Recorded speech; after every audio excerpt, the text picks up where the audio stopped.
पर सरकारी जीवन में जब सरकारी काम में हैं, एक समय वैष्णव लोग उधर में गए प्रचार में, बक्सर में नहीं, उधर बंगाल और बिहार साइड में एक जगह। तो उनकी ड्यूटी उधर में थी। तो साधु लोग गए, बंगाली सब कीर्तन कर रहे थे। तो इन्होंने कीर्तन सुना, बंगला में कीर्तन हो रहा था। एमन दुर्मति संसार भीतरे पड़िया आछे तब निज जन कौन महाजने पाठाइया दिले तुम्हें। तो ये कीर्तन हो रहा था, पहले कीर्तन सुन लिया। इसके पश्चात उन्होंने कहा कि इस कीर्तन का भाव क्या है, कुछ तो हमें बताइए। वे लोग आधा बंगला आधा हिंदी में, माने बंगला और हिंदी मिला करके आधे आधे हिंदी में बोलते रहे। इन्होंने सुना, सुन करके उनका मन बदल गया। इस कीर्तन का भाव ऐसा है, तो वो निज जन कौन महाजने पाठाइया दिले तुम्हें, कि हे प्रभु तुम्हारे निज जन अपने कोई एक विशेष व्यक्ति को तुमने भेज दिया और हमें जाकर के उपदेश सुनाया। सुनो भालो कथा उल्लसित हवे हिया, हृदय उल्लसित होगा। सुनो, इन बातों को सुनो। चैतन्य महाप्रभु नदिया नगर में आए और उन्होंने हरिनाम मिलाया। तो इस हरिनाम को तो श्रवण करें, कीर्तन करें, भजन करें, कृष्ण की भक्ति करें, तो जीवन बन जाएगा। इस तरह से इस कीर्तन को उन्होंने सुना। सुन करके उनका मन बदल गया। कुछ देर प्रवचन आदि सुने। सुनने के पश्चात उन्होंने क्या किया, मन में एकदम बदलाव हुआ। तो ऑफिस में, थाने में नहीं गए, वहां किसी को बोला भी कुछ है, जबकि सभी को थाने में जाना पड़ेगा, रजिस्टर में नाम भरना पड़ता है और कोई कुछ जरूरत पड़े तो उसमें पेपर भी देना पड़ेगा। उन्होंने कुछ भी नहीं किया, चुपचाप सीधा निकल करके बिहार चले आए, तिवारीपुर गांव में अपने घर में आए। आ करके घर में रहने लगे। 21 दिन तक घर में रहे, 3 सप्ताह रहने के पश्चात फिर अपने ड्यूटी के लिए उधर में गए जहाँ उनका ऑफिस था और ड्यूटी। जब वहाँ गए थाने में, जाने से पहले ही अपने जो साथी लोग हैं, मित्र, उनसे पूछा, बोले भाई मैं 3 सप्ताह चला गया और मैंने कोई नोटिस नहीं दिया, पेपर नहीं दिया, किसी को बताया नहीं, तो मेरे लिए क्या रिपोर्ट हुआ, मेरे लिए कोई कॉम्प्लेन, कोई शिकायत, कुछ? वे लोग बोले क्यों, आप तो रोज दिन आए हैं, आपकी ड्यूटी लगी हुई है, रजिस्टर में आपका नाम है, साइन किया हुआ है, क्या बोले आप? बोले कहाँ है, मैं 3 सप्ताह से घर चला गया और मैंने कोई पेपर भी नहीं दिया, बताया नहीं आप। तो मेरी तो नौकरी गई और इन लोगों ने तलाश लिया होगा, तलाशा होगा, चारों ओर ढूंढते रहे। बोले नहीं नहीं, आप आए हैं, आपकी ड्यूटी लगी हुई है, चलो। थाने में गए, अंदर जाकर उन्होंने रजिस्टर खोला, देखा 21 दिन का पूरा साइन किया हुआ है, उन्हीं के नाम से साइन किया हुआ है। उन्होंने जो ड्यूटी भरी है उसमें रहे बैठे बैठे बहुत रोए। बोले ये क्या हुआ, किसने मारा, क्या मेरे प्रभु ने ऐसे किया? इस तरह से ड्यूटी भर दी, हाजिरी लगा दी, और किसी को कुछ भी पता ही नहीं, कोई पुलिस वालों को, किसी को। तब उन्होंने रिजाइन लेटर लिखा कि मुझे अब नौकरी नहीं करना है, मुझे जाने दिया जाए, मुझे ऑप्शन दिया जाए, किसी काम से हम जा रहे हैं। तो रिजाइन लेटर लिख दिया, दे करके वहां से चले। घर वालों को पता नहीं और इन लोगों को पता ही नहीं। पेपर दे करके थम करके वो आ गए, आकर के गाड़ी में बैठे।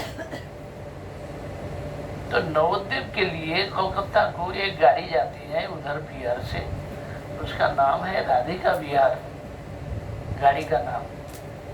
तो वो रात को पहुंचते हैं 2-2:30 बजे करीब नवद्वीप। तो उसी गाड़ी में बैठ करके आ रहे थे, जबकि नवद्वीप आ रहे थे। गुरुजी ने अपना जीवन चरित्र लिखा है अपने हाथ से, और श्रील वामन गोस्वामी महाराज जी के कथानक में विरह तिथि में उन्होंने ये बात दी, उन्होंने ये चीज लिखा है। कहा कि मैं रात को 2-2:30 बजे करीब आ रहा था, और किसी को कोई खबर नहीं, किसी से कोई पता नहीं, कुछ नहीं। परम गुरु महाराज श्रील भक्ति प्रज्ञान केशव महाराज रात्रि काल में सोए हुए थे। उन्होंने 2 बजे करीब श्रील वामन गोसाई महाराज को, उनका नाम था सज्जन सेवक ब्रह्मचारी, उनको जगाया। बोले ये सज्जन उठो, तो उठो उठो उठो। उनको जगा करके बोले कि देखो एक व्यक्ति आ रहे हैं मेरे पास, उनका नाम है नारायण तिवारी। तो वो गाड़ी में आ रहे हैं, तुम जाओ उनको लेकर के आओ, कुछ लाइट लेकर के जाओ, बत्ती, और उनको स्टेशन से ले आओ। तो वहां से आधा किलोमीटर या 1.25 किलोमीटर होगा, पैदल गए स्टेशन, बत्ती लेकर के, लालटेन लेकर के गए। जैसे गाड़ी आई, कुछ लोग उतरे उसमें, तो रात के अंधेरे में, इनको भी पता ही नहीं, ये तो जानते नहीं है, देखा भी नहीं कभी। नाम बता दिया गुरुजी ने, मैंने परम गुरु महाराज ने बताया नारायण तिवारी आ रहे। तो इन्होंने आवाज दी, नारायण तिवारी, नारायण तिवारी, नारायण तिवारी कौन है, कहाँ पर है, आप आइए। आवाज लगाते हुए प्लेटफॉर्म में घूम रहे। तो ये भी गाड़ी से उतर करके बोले कि भाई नारायण तिवारी बुला रहे हैं, कौन है? आए सामने, बोले क्या बात है? बोले कि मैं नारायण तिवारी को ढूंढने आया हूँ, लेने आया हूँ, गुरुजी ने भेजा है।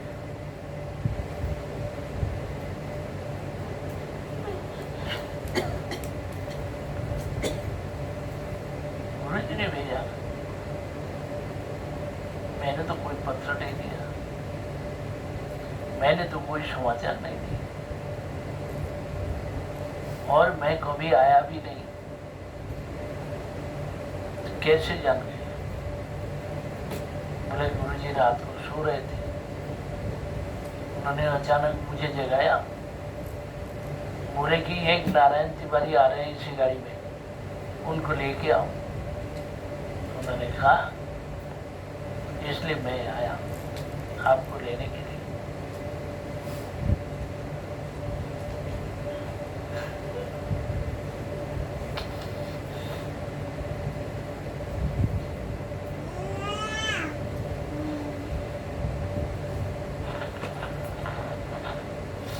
उस समय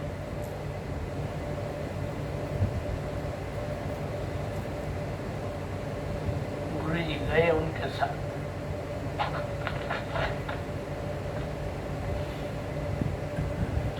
तब से मंदिर में रहे।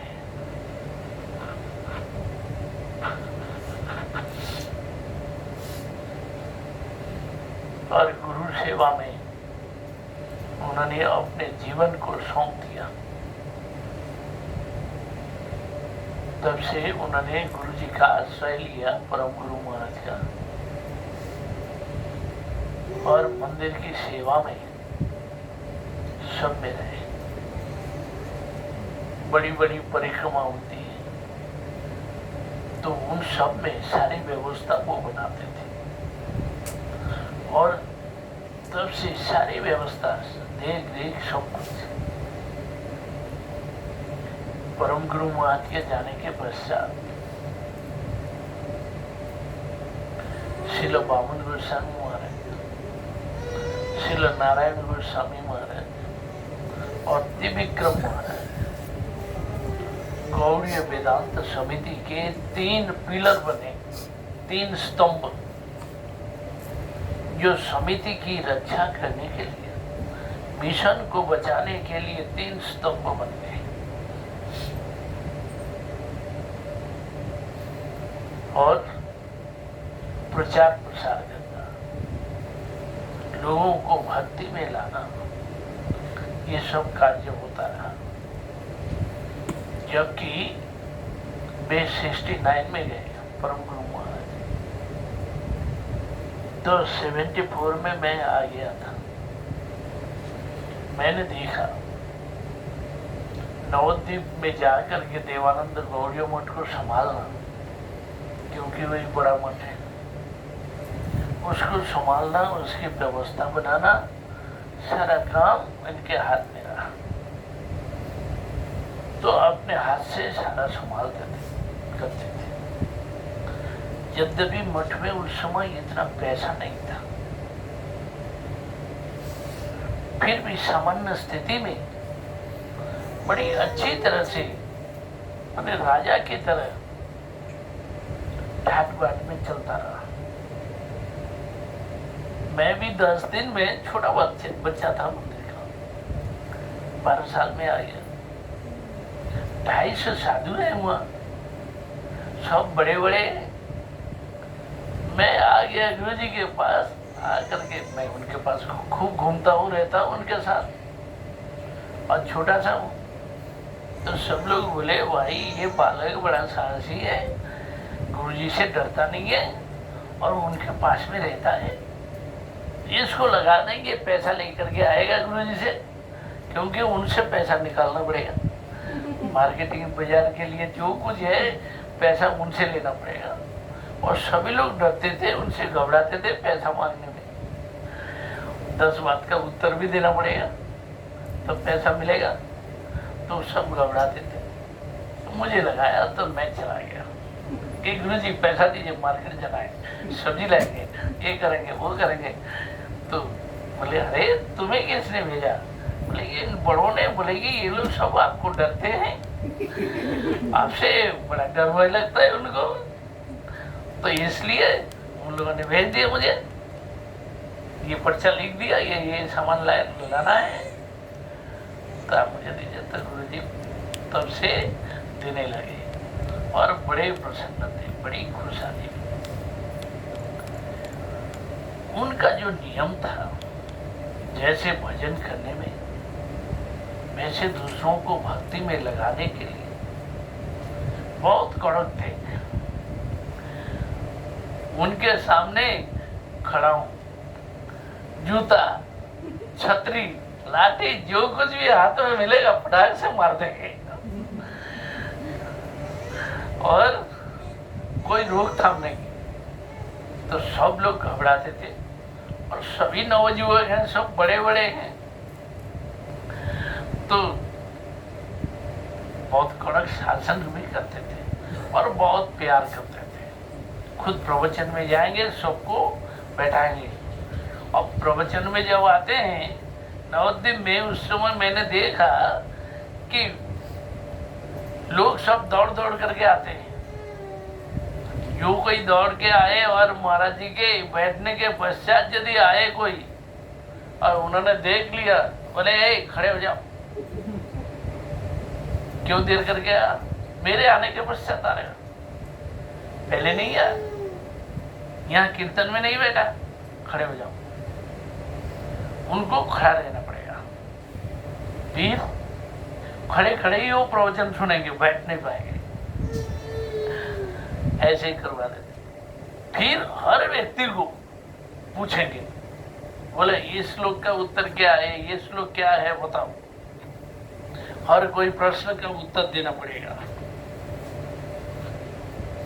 और नहीं देंगे वो भी खड़े, बोले खड़े हो जाओ, उनको भी खड़ा कर देंगे। यहाँ तक कि मथुरा में लड़कों को जैसे लड़कियों को भी वैसे, किसी के लिए उनके पास कोई क्षमा नहीं, बोले बोल नहीं सकता तो खड़े हो जाओ, खड़े होकर के सुनो। तो ऐसे ही शासन था, फिर सबको बोलना होता था, प्रश्न उत्तर देना पड़ेगा। इसलिए गुरु जी के समय में देखिए कोई लड़कियां बड़ी तेज तर्रार निकली है ना, जैसे वो सविता है, एक कविता है जो वृंदावन में, और वृंदावन में सविता है, ये रमेश गुप्ता की लड़की साधना, वो भी भागवत करती है। तो ये सब कैसे सीखा? गुरु जी से। गुरु जी खड़ा कर देते, खड़े हो जाओ, बोल नहीं सकते तो खड़े हो जाओ, नहीं तो बोलो उत्तर तो। गुरु जी पूछते थे, ऐसे सबको अनुशासन बनाए।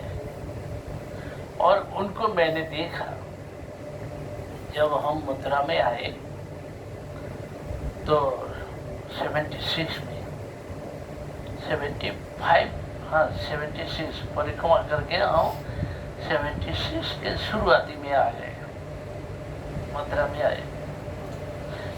देखा कि मथुरा मठ में पानी नहीं है, बाहर से पीने का पानी लाना पड़ता था, मीठा पानी। म्यूनिसिपैलिटी का जो मीठा पानी है वो नल में आता था, जो सब्जी बाजार, जो हॉस्पिटल के कॉर्नर पर जो सब्जी बाजार उधर में नल है, वहाँ से विकास मार्केट के कोने पर, तो वहाँ से पानी भरता था, तो पानी ले आना पड़ता था। और मंदिर के अंदर जो पानी है वो खारा पानी है, कुएं में, तो कौन यूज करेगा खारा पानी, एकदम कड़वा जैसा पानी। बोले चलो वहां से पानी भरेंगे। तो मेरा क्या ड्यूटी था, क्या नियम था, हम 3 बजे उठ करके पानी भरते थे। हर 2 बाल्टी पानी में 2 श्लोक याद करते थे। रसोई घर में किताब खोल करके चले जाते थे और पढ़ करके 2 श्लोक पढ़ लिया, वहां से पानी लेकर के आया, वो हो गया। तो 70 बाल्टी पानी भरता था, तो 70 बाल्टी पानी में 70 श्लोक याद करता था, और सुबह 7 बजे गुरुजी को सुनाता था। गुरुजी क्या करते थे, 3 बजे से उठ करके हरिनाम करते थे। 3 बजे से लेकर के 7 बजे तक किसी से कोई बात नहीं करेंगे। 50,000 हरिनाम करते थे गुरुजी सुबह को। और जितने भी स्तोत्र हैं, वेणु गीत, गोपी गीत, भ्रमर गीत, जुगल गीत, भागवत के, और जितने भी स्तोत्र हैं, राधा कीटक, कृपा कटाक्ष स्तोत्र आदि, नंदन नंदन अष्टकम इत्यादि, ये सभी स्तोत्रों का पाठ करते थे। बड़े सुस्वर, उस समय जवानी का समय है, गुरु जी का गला भी वैसे, और बड़े शांत परिवेश में सुस्वर पाठ करते हैं। उस समय का एक स्वर भी अलग था। जब बुढ़ापे में लोगों ने गुरुजी का वो कैसेट बनाया बाद में, तो भी कितना मधुर स्वर आया, और उस समय जब करते थे तो कितना मधुर था। तो क्या था, तो ऐसे ऐसे पाठ करते थे और हरे नाम करते थे, किसी से कोई बातचीत नहीं, कुछ नहीं। सुबह के टाइम पर हम लोग भी कोई बात नहीं करते थे, अपना काम करते थे। गुरु जी जानते हैं ये लोग काम कर रहे हैं, पानी भर रहे हैं। कोई लोगों ने कंप्लेन किया कि महाराज ये रात को ये रसोई घर में बत्ती जला रखता है। गुरु जी बोले ये बत्ती जलने दो, चिंता मत करना, वो बत्ती जलना चाहिए। किस लिए जल रहा है किसी को पता ही नहीं। असल में किताब खुला हुआ है, किताब तो रसोई घर में है, पानी भरने के तो वहाँ जा रहे हैं, वो रास्ते के सड़क के किनारे जहाँ गाड़ी खड़ी है वहाँ जा रहे हैं और वहाँ से पानी लेकर के आएंगे और 2 श्लोक याद करके चले आएंगे। किताब से नहीं करते, किताब तो एक बार पढ़ लिया बस हो गया, बस दूसरे बार मुझे देखना भी नहीं था। तो ऐसे करके श्लोक याद करते थे।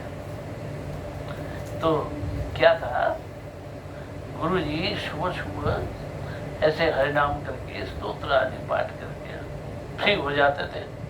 फिर 7 बजे वे स्नान करते थे। स्नान करके बैठ गए, तिलक आने किया, आने करके फिर 7:30 बजे करीब मंदिर में जा करके परिक्रमा करेंगे, भगवान को पुष्पांजलि आदि देंगे, दे के परिक्रमा करके आ जाएंगे। तब सभी लोग हम प्रणाम करेंगे, तब बात करेंगे, उससे पहले बात नहीं करते थे।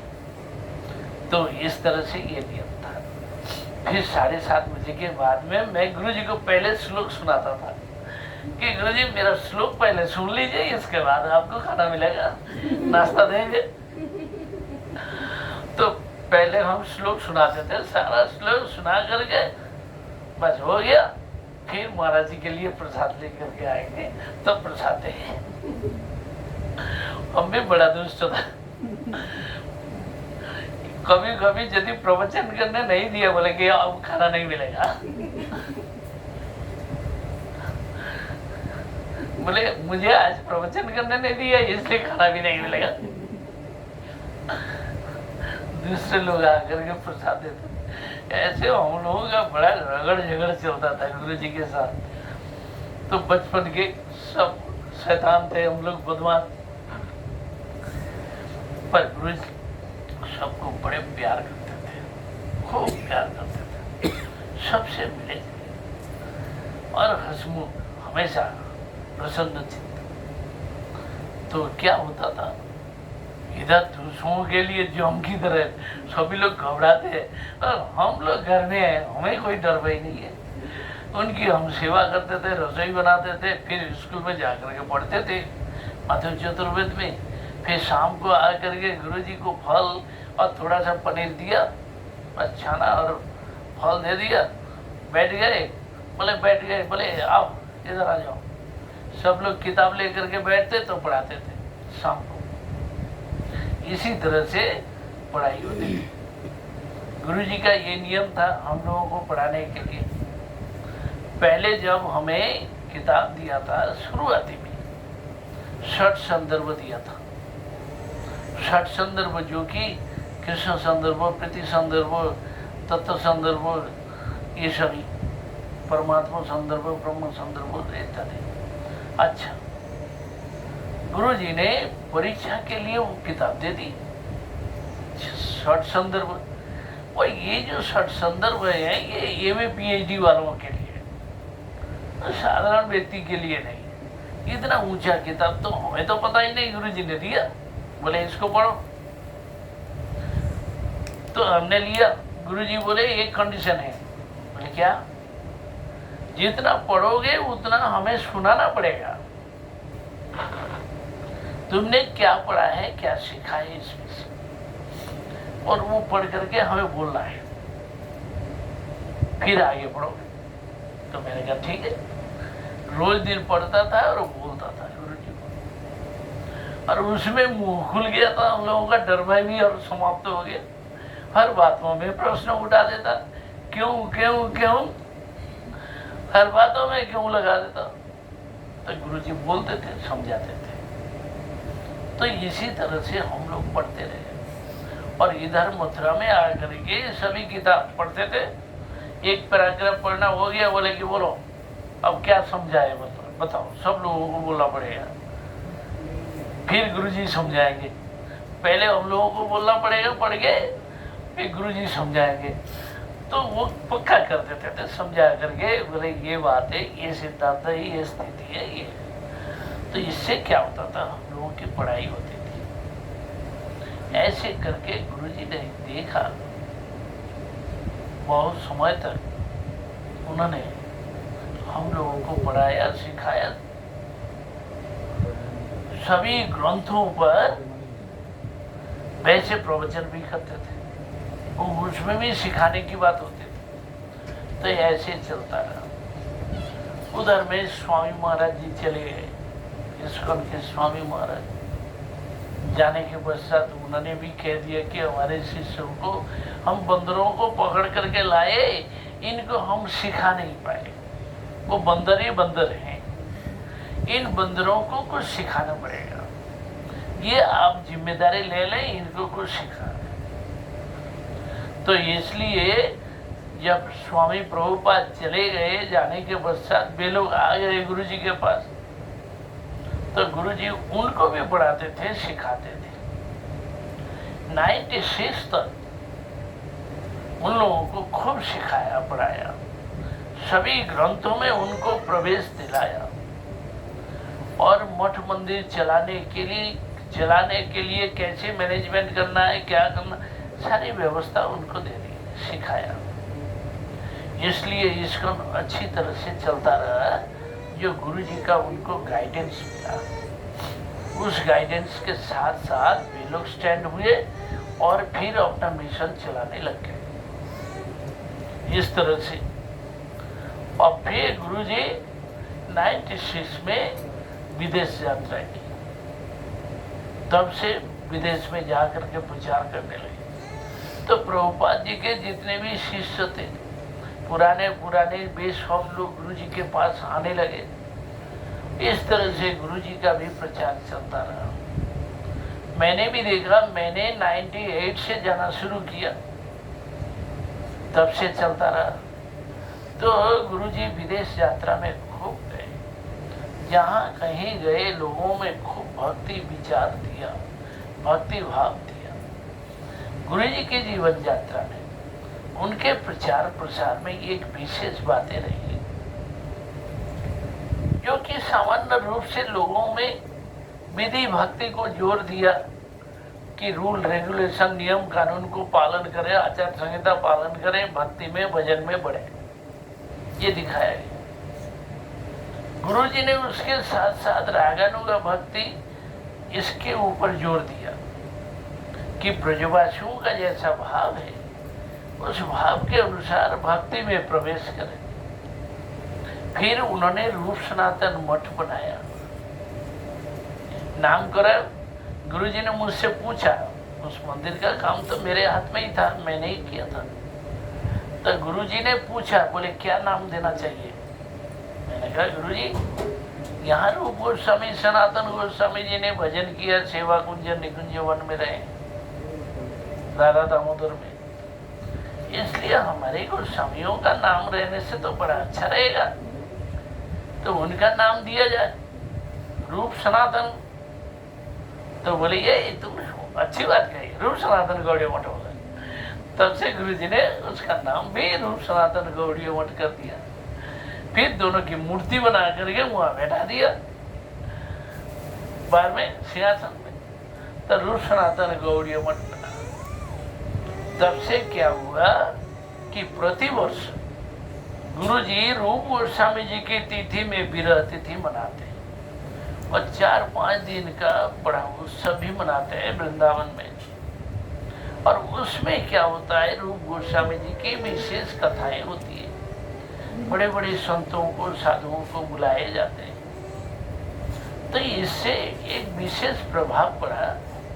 गुरुजी ने रूप गोस्वामी जी के विचारों के ऊपर बड़े प्रभावित रहे और उसी को ही अपनाया कि गौड़ीय वैष्णव जो है हम सभी रूपानुग हैं, और रूप गोस्वामी जी की विचारधारा में हम भजन करते हैं। पहले मैंने गुरुजी से कहा कि गुरुजी, सब जगह बड़ा रेस्ट्रिक्शन है। कैसा कि जब हम नवद्वीप आए शुरू में, तब देखा कि कोई दशम स्कंद भागवत पढ़ नहीं सकते, कोई नहीं पढ़ेगा, पाठ नहीं करेगा। 10वें स्कंद चैतन्य चैतामृत के विशेष विशेष प्रसंग है, उसको भी कोई पढ़ नहीं सकता। सामान्य रूप से जो कुछ है वो पढ़ जाए, पाठ करे, परंतु विशेष विशेष प्रसंग पर रोकना पड़ता था। बोले कि रोकथाम है, वहाँ कोई पाठ नहीं करेगा, बोलेगा नहीं। मथुरा में ये नवोदय में मैंने देखा, कोई यदि राधे राधे बोला, बस गाल गाल पर थप्पड़ पड़ेगा। राधे राधे क्यों बोला? तो ऐसे राधे राधे भी नहीं बोल सकते, इतना कड़क था। परंतु जब हम 76 में हम मथुरा आए, वृंदावन के लोग सब राधे राधे बोलते हैं। तो और घरों में हम जाते थे मधुकरी करने को, जो कि आटा भिक्षा के लिए, तो वहाँ तो राधे श्याम बोलना ही पड़ता है। तो बिना बोले उनके घर में अब कोई भिक्षा नहीं देंगे, वो आवाज देना पड़ेगा। आवाज देने से राधे श्याम बोलने से सभी को पता लग जाएगा, घर वालों को, अंदर से वो सीधा लेकर के आएंगे, हमें दे देंगे। तो बोलना होता था, इसलिए तब से वो राधे राधे चालू हुआ। अच्छा, तो फिर हम लोगों के लिए गुरुजी ने छूट दे दिया, बोले तुम लोग सभी किताबों को पढ़ो। तो इसलिए हमारे लिए कोई प्रतिबंध नहीं था, धीरे धीरे वो चालू हो गया। अच्छा, तो 3-4 साल में ही मैंने वो क्या किया था, जब संस्कृत पढ़ रहा था तो पढ़ते पढ़ते मैंने कहा संस्कृत का अभ्यास करना है, क्या करूं। तो पहला किताब लिया गीत गोविंदम, बंगाल से छिपा करके लाया। पुजारी गोस्वामी के टीका के आधार पर मैं हिंदी में लिखना शुरू किया। तो गीत गोविंदम किताब जब लिख लिया, सबसे ऊंचा श्रृंगार रस का सबसे ऊंचा ग्रंथ। तब गुरुजी अब कोई रेस्ट्रिक्शन नहीं कर पाते, न किसी को कुछ बोल पाते थे। तो ऐसे ही चलता रहा। और फिर गुरुजी स्वयं पढ़ाते थे हम लोगों को सभी ग्रंथों को, इसलिए सारा छूट मिल गया। तो लोग कुछ अफवाह फैलाने लगे, अरे गुरुजी तो सरिया बन गए, सब ऐसी बात कर रहे हैं, जो गौड़ीय मठ में प्रतिबंध लगा हुआ है वो सारा उन्होंने छूट कर दिया। तो इसमें क्या हुआ, मैंने भी एक बार गुरुजी से पूछा, गुरुजी बोले यही चैतन्य महाप्रभु जी के विचारधारा, उनकी कथाओं को यदि हम लोग स्पष्ट रूप से नहीं खोले और छिपा दें, थोड़ा सा ढक के चलेंगे, तो यह हमेशा के लिए